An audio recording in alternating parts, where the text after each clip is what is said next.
Okay, hello, welcome everybody. My name is Michelle Darby. I am Lady Thermomixalot. So here we are live on my Facebook page. So I've just decided to do a quick little live demonstration as I thought I haven't done one in a little while and we're due to have one. So this one is a Vegemite and cheese scroll. However, I'm going to make this one into a pesto and cheese scroll, and I'm also going to halve it and use the other half for a sweet option. So we've got a dessert, and I was going to use this chocolate hazelnut spread for a scroll. I thought that might be an interesting option so that you can use the dough and use it in two ways. So I have already pre-made my dough, so I did that earlier because this is two parts to this recipe and I had to pop out and do something, and then you also have the rising component of the dough. So my dough has already been pre-made and it's been sitting in the fridge, so I've now taken it out. So welcome along if you haven't seen one of my live demonstrations before, and I'd love to highlight the Thermomix TM7 to you. And as we're going through, I will also highlight our current offers because I want to make sure that you have all the information that you need. And if you can reach out to me if there's any information I haven't said to you and you'd like to know more. So please don't hesitate to do that. I don't want to give you all the information on here, but I want you to be able to reach out to me if you feel you would like some more information. So we're going to begin. I've already put my oven on at 200 to preheat. And as I said, I've already made my dough. The recipe is in the Cookie Doo. So Cookie Doo is the platform that has all of our recipes in there, and there are thousands in there. So I love using the Cookie Doo. It helps me and it makes my cooking experience a lot easier.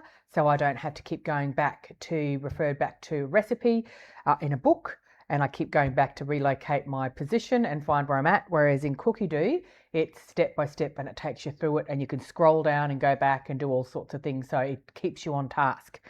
So I have already begun my recipe. So it shows you I've got a plan for the week. So we go to today and it's in there. We tap on that one and it's at step 1. So I have jumped ahead, as I said, and already made my dough, but we're now going to make the cheese and cut that up so that we've got that all. This is also, so this is my cheese here, and where you can also use this for when you're making pizza, cut it up ahead of time. So that's just a good way to make sure that it makes your life a lot easier and you save money in the kitchen. So bear in mind, I've got my computer beside me. So if you see me moving about backwards and forwards, that's what I'm doing. And if you have any comments, I will do my best to see them, that it can be a little challenging cooking, following this, looking at a screen and looking at my computer, but I will do my very best to do it all. So our first step is we're going to take our lid off and we're going to pop in. So the scales are in the feet. So I'm going to put that back to 0, tear it back to 0. You need to make sure that you don't touch the side when you're putting in any ingredients, because that will impact in the weighing of the process. So it asks for 200. I'm going a little less because I'm also putting some cream cheese in with my pesto, and I'm also going to do half the recipe because I'm going to use the other half for a sweet option. But whatever I don't use, I can save for later. So in my mixture, it says in here you could use mozzarella, cheddar, parmesan, even feta, and cut them into smaller pieces, 1 to 2 centimeters. It just makes that process easier when you're chopping them up. So you can see that's what my bowl looks like with mozzarella. What have I got? Mozzarella, parmesan, and another cheddar cheese in there as well, mature cheddar.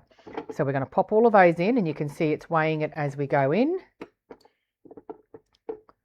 So I'm at 171. So normally if you get the recipe accurate, it will go off and tick that past itself, but I'm just going to tick that that's what I've done because that's what I want to do. You pop the lid on, and then when you pop the lid on, it will come up with the next step to grate. So we went to next, and it's now going to grate that. It will get quite loud.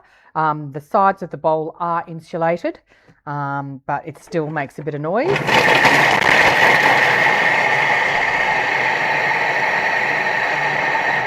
So manually, that would have been 5 seconds on speed 8 if you have an older version of a Thermomix or something similar.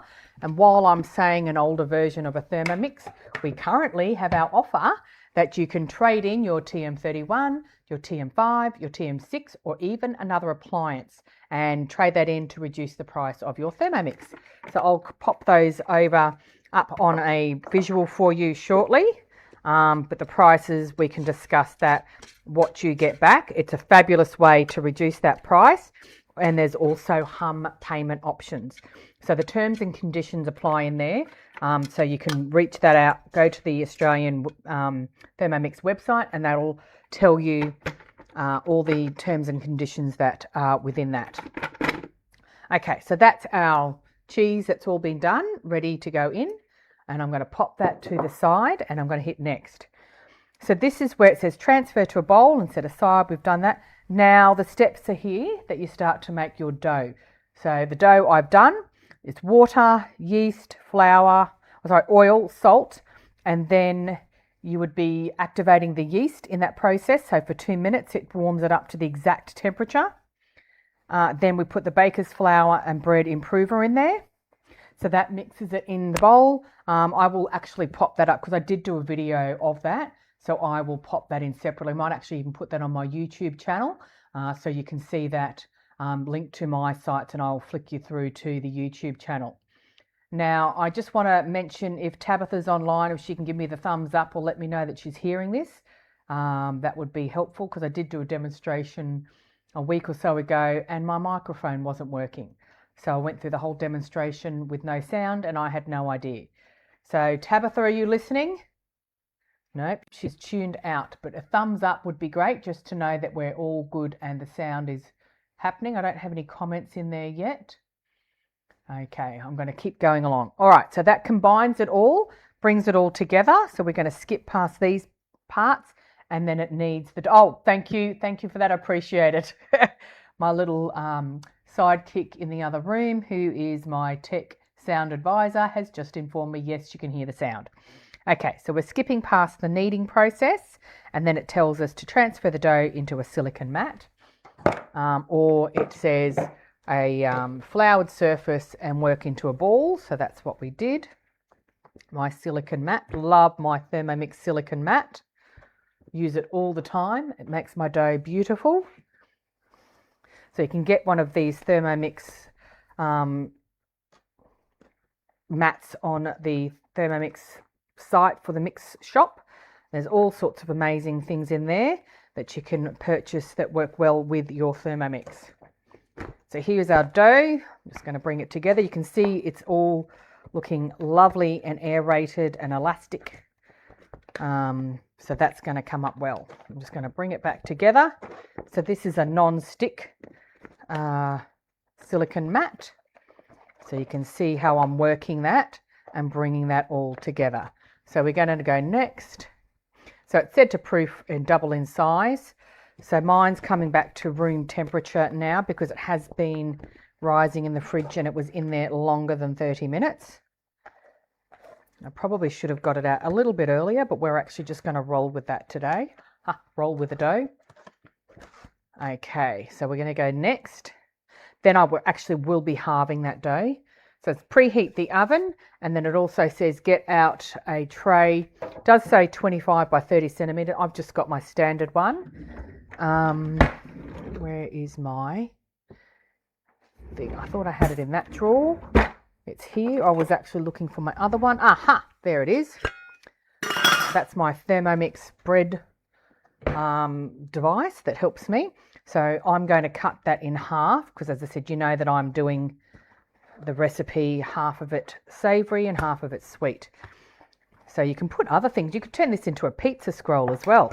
So it's just limited to your imagination. I'm using the mat because it's got circles in here and it's got it all mapped out with its size. I'm going to get a little bit of flour to just help me along the way. On my big container beside me, just have a little bit of extra flour through the process, because it's a bit sticky because it's cold. And I'm going to put that on here as well. And then we're going to go straight down the middle, because I've got lines dividing that. You don't want to use a knife on this silicone mat. So this is not a knife. This is another silicone product.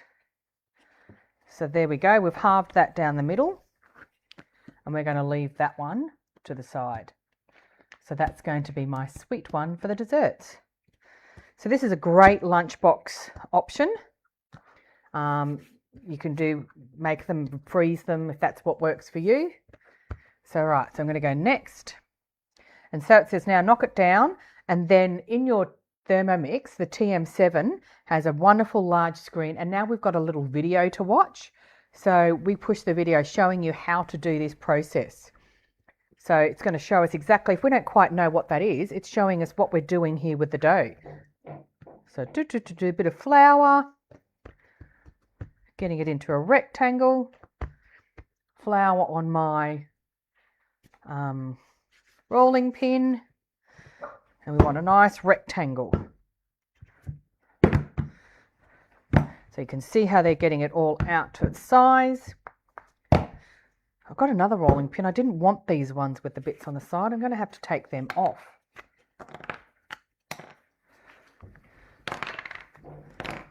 Gets all of them off because it was impacting how the size was going to be. So you can just manipulate that a little bit with your hands. So now we'll X out of that. We've seen the video, we know what we're doing. So it's a nice rectangle.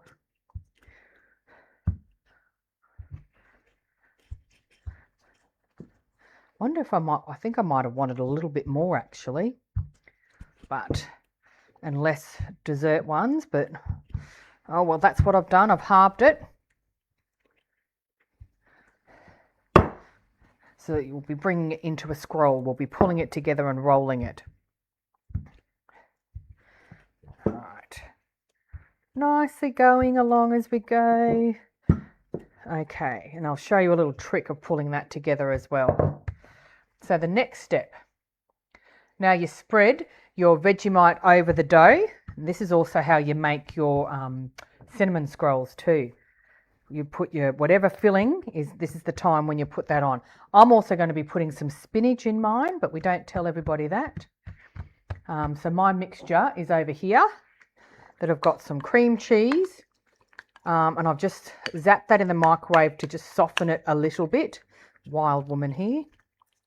So that I haven't measured that out because this particular recipe didn't have one already ready with the pesto one. This is the basil pesto that I have decided to use. This one I got in Woolworths, and we used this the other night in our pesto pasta. So we had the leftover of that as well. So I want to make sure that I get the most out of my products. You could make your own. I do have some basil outside, so that's another cost saver. So Thermomix is also about when you cook from scratch at home, you're saving yourself some money, which in this day and age with the groceries the way they have been going, it is getting quite expensive. I'm going to save a little bit of that topping to go on the top so that it's going to make it look fancy like. So you can make it as thick as you want for the filling.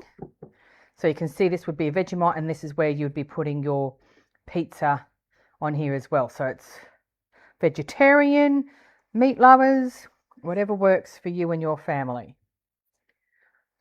All right, so we've got that there, and I'm also going to put, it's a bit messy, a bit wild. I'm going to put our spinach scattered across there.